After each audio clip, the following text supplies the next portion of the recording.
What's at issue is the American experiment with these truths enumerated in the Declaration of Independence, that all men are created equal, endowed by their Creator with certain unalienable rights, among them liberty, life, and the pursuit of happiness. The history of the United States is a history of contradiction, conquest, sovereignty, tyranny, freedom. Everything is in play almost all the time. It was an attempt at a more perfect union. It was an ongoing proposition. I mean, one was expected to tinker with it. I mean, it's a joining of an organism and a mechanism. It's trying to balance a democratic society that puts a premium on equality with a capitalist economy that doesn't. But it requires constant attention.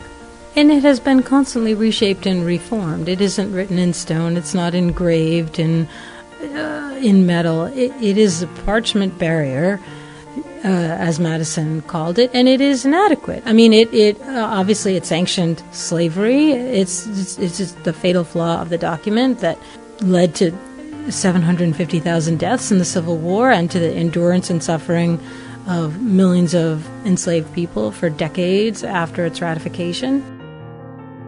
What's extraordinary in those speeches that Lincoln gave on the eve of the war is his realization of how diverse America had become. And the idea of a nation means a tribe, a single ethnicity. And here's this United States with, as Lincoln says, we've got Frenchmen, we've got Spaniards, we've got Germans, we've got Irish, we've got all these different Scots. How are we going to hold together? We're not a nation.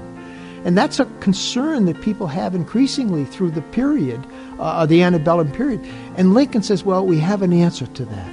And it's that good old, he says, that good old Declaration of Independence. All men are created equal.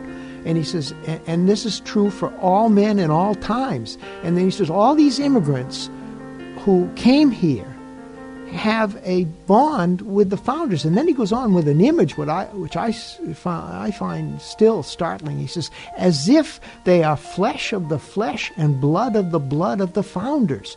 Well, that's just an extraordinary statement which helps explain why these founders still have some meaning for us.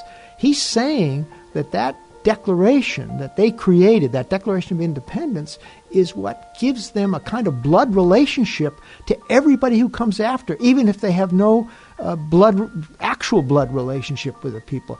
And therefore, a nation like ours, which is not really a nation, can be held together as a single people, as one people. Lapham's Revolutionary America, a special series of The World in Time, beginning July 3rd, 2026.